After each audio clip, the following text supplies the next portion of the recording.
Hey guys, this is something a little bit different. I often tell you guys there's a bunch of content on Patreon. Last I checked, and I did a screenshot of this, 595 audio recordings, 1,119 images, 147 links, 41 polls, 30 writings, and 72 videos. If you want that stuff, generally you got to go to Patreon. Become a patron, support the podcast. Veteran-owned, small business, American, gluten-free. No dolphins were harmed in the making of this podcast yet. But I thought to entice you, just some of the, stuff that I put out last week for Patreon, and they already have it, I would put out as little snippets in an episode so you'd see what kind of stuff is on Patreon, or rather hear what kind of stuff is on Patreon. So, like, subscribe, leave a review, and please consider becoming a patron. Enjoy the free bonus content. Or has in the past, but is not really like something that he does, and he lives far away. So when she's with her mom, out in the middle of the nowhere where we live,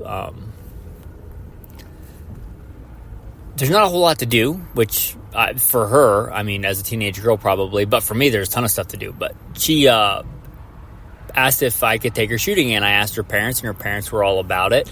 So I've been shooting with her quite a bit. Whenever you hear me shooting in the afternoon, you're out of school or whatever, and your homework's done, come over and we'll shoot. And she shot quite a bit, and she's quite good at it. She's been shooting the 22. I've had her shoot other stuff, but 22s she really has a lot of fun with that, which is fantastic. And recently, the big news, her father has allotted $1,000 for her to get a gun or guns. So that's pretty cool. I got no problem. I even told her, I was like, if your mom or something if you just want to go and your mom's going to watch you or whatever, you can borrow any of my 22s. You know what they look like. Just go grab them. I trust her. As long as her parents are around, she watches the dogs and stuff like that for me sometimes. But even so, it'd be great if she has her own. Obviously, I think she'll enjoy it more and be more into it if she gets her own. So I think that's fantastic. Yeah. So what do you guys think on that? I'm thinking the obvious answer is a Ruger 1022 in stainless, for obvious reasons. It's real common. Like, I still have the one that I got when I was a little older than her. Maybe about the same age as her. I don't even remember. It's been so long. Stainless steel Ruger 1022. I still have it. She shoots it. I still shoot it. It's a fantastic gun. So, yeah. That seems like the obvious answer. She'll have a lot of fun with it. I thought about getting a bolt action. That would be also a good answer, getting her, like a bolt action Savage. That's actually the favorite gun of mine that she shoots, is her bolt action Savage 22. But I think for long term, and if she wants to, have more fun with it and stuff, the Ruger 1022 is probably the way to go. I think, so a Ruger stainless steel 1022, have her shoot it with the irons and then maybe put an optic on it. And I've got some spare scopes kicking around I could probably throw on there for her. If she doesn't have money left over to buy her own. But Ruger 1022 stainless. So, yeah, that seems like the obvious answer. But again, is there something else that you guys might pick over that? And then for the handgun, because she loves shooting handgun. She likes shooting handgun more than rifle. I don't know why. She just has fun with it. But she's been shooting the Ruger Mark IV. That seems like an obvious choice there. But she also likes the more tactical kind of ones with the slides that move and stuff like that. So I was thinking on that one, either the Ruger Mark IV would not be a bad choice. Either Ruger Mark IV or a SIG P322. They have optics ready versions. She likes shooting with a dot. Obviously, she knows how to shoot with iron sights, but she likes shooting with the dot. She has a lot of fun just going fast and being safe. I think I've sent some of the guys in the chat the drills of her shooting and having a lot of fun. So, yeah, what do you guys think on that? What do you guys think on the handgun? I'm less sure about. She doesn't like revolver. She doesn't like levers. I thought she'd be super excited to shoot a lever. I think it was cool, and a revolver, but actually I don't think I had her shoot a revolver because I don't have a 22 revolver. But she did shoot the lever, and she didn't like it. She thought it was lame having to work the lever. I thought she'd think it was fun and cool, but not so much.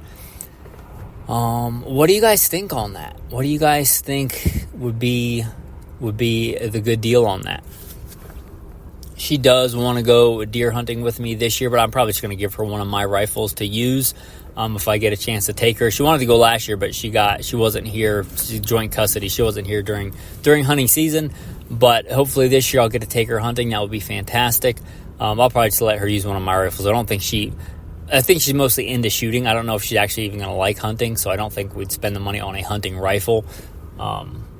So yeah, there's that.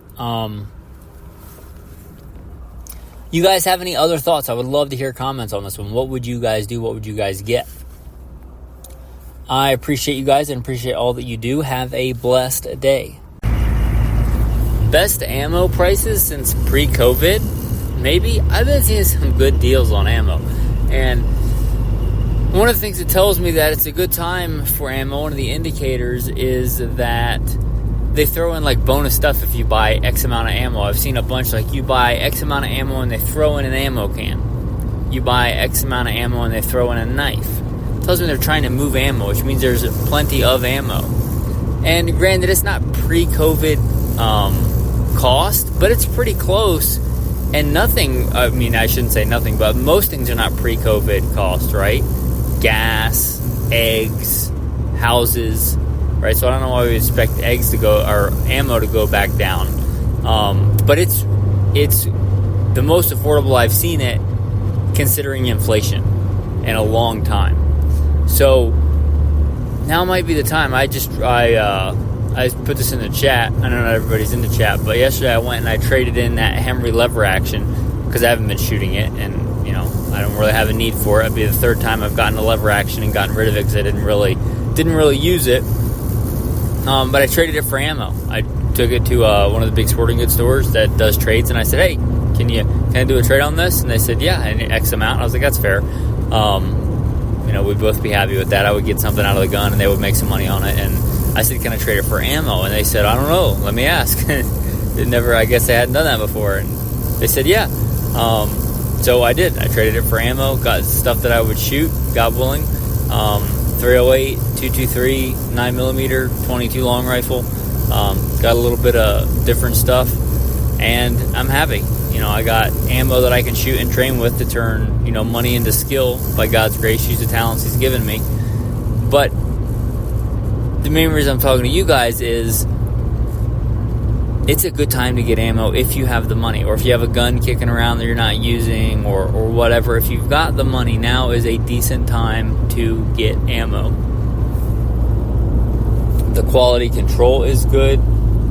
Sometimes you see when people are freaking out on ammo and like there's a shortage, the companies might ramp up and pump out a bunch of stuff.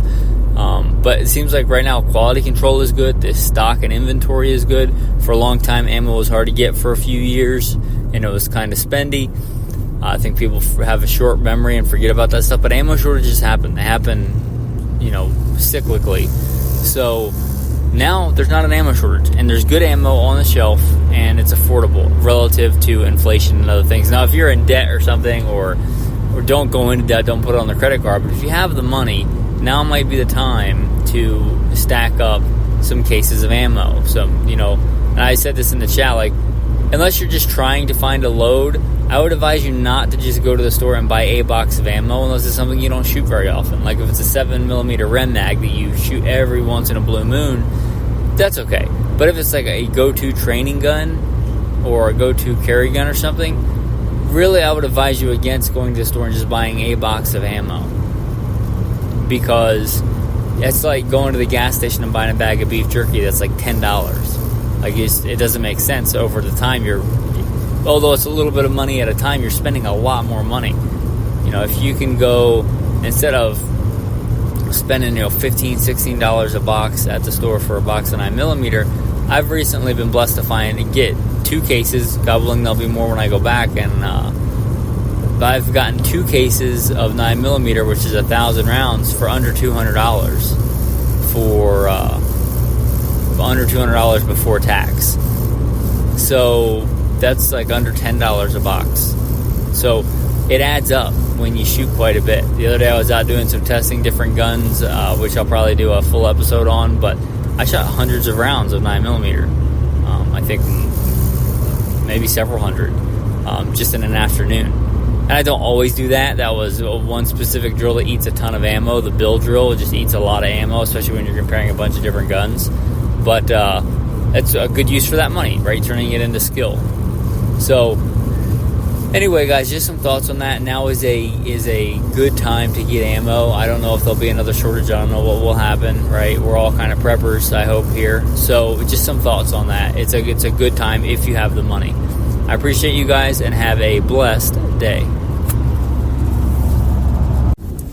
What is going on, guys? I did some shooting yesterday. It was rather poor weather, rather windy, kind of like a storm, gale, literally storming and galing. But I thought, you know what? If the steel targets can take it, I can take it. Throw it out there by God's grace and do some shooting. And I did a bunch of shooting with 9mm. I've been blessed recently to get 2 cases of ammo. Hopefully they've got more next time I'm around there and I have the money. But 2 cases of 9mm, 1,000 rounds for under $200 before tax, which is like pre-COVID money prices. Good price. So I got some, and I thought, what better to do than shoot a bunch of it? I don't get ammo to hoard it. I like to have a strategic stockpile so I can continue to train. But what can I do with this ammo to make myself better and to benefit you guys? You know, love your neighbor as yourself. So I shot a bunch of platforms. Troy, shout out to Troy. We talked about percentages and was talking about how, you know, I think the Glock kind of slows you down or makes you less accurate or whatever. And he conceded that may be true compared to like an STI to like something like 5%. And that got me thinking, well, what are the percentages? So I shot some classic drills yesterday. I shot a lot more than the numbers I'm going to tell you, but I counted the fastest of the runs. Like I shot a bunch of runs and counted the fastest that way, because something Troy pointed out, which is true, is the variance from string to string. But I figured if I shot a bunch and took the fastest runs, then that would be a pretty good tell. One of the classic drills I shot was the bill drill. It's a bill-ish drill because I didn't have, one, it was too windy for paper targets, and 2, I didn't have any of the USPSA targets on hand.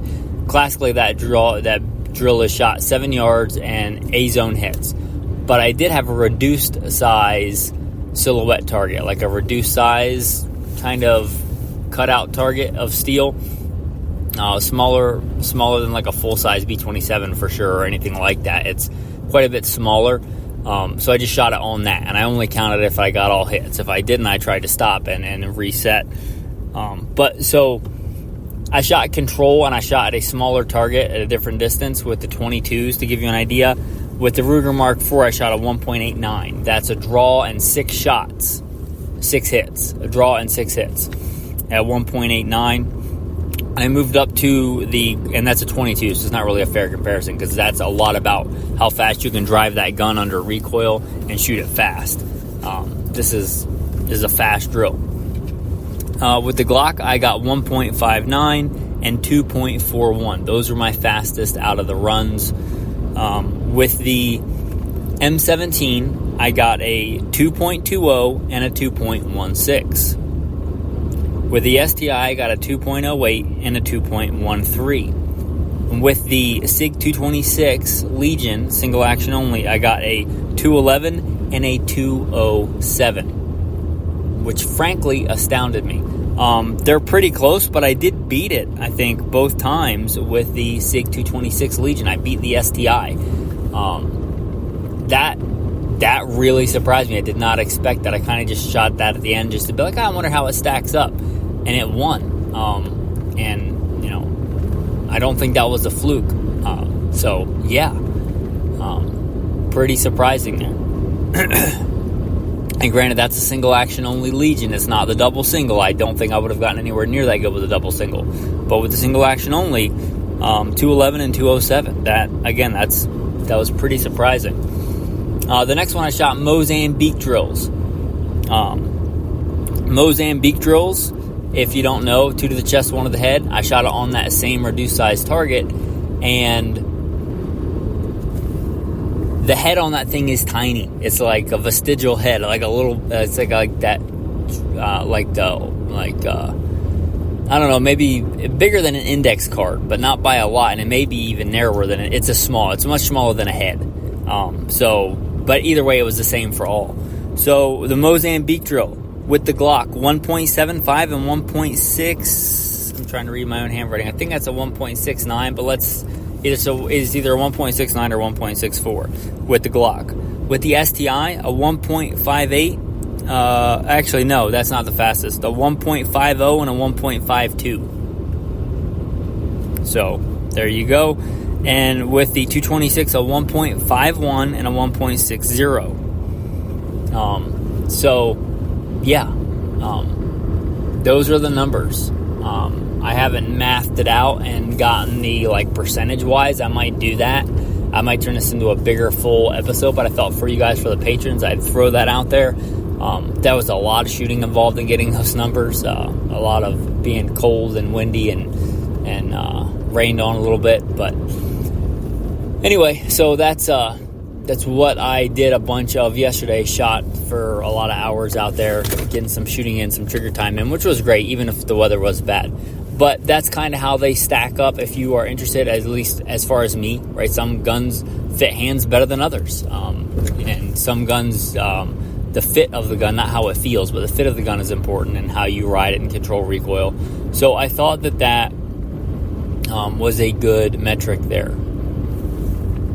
It should be noted, they all have factory triggers. They all have a factory trigger. I didn't mess with any of the triggers. That's probably the biggest factor in these drills. The Glock did not have an optic. The other guns had an optic. In the bill drill, honestly, I'm going fast and taking chances. I don't think it makes a heck of a lot of difference in the bill drill, optic, no optic. With the headshots, obviously, I think it does make a little bit of a difference, to be fair there. The Glock, I like to run factory stock, factory option night sights, factory trigger. It's all the guns were factory as far as the triggers go.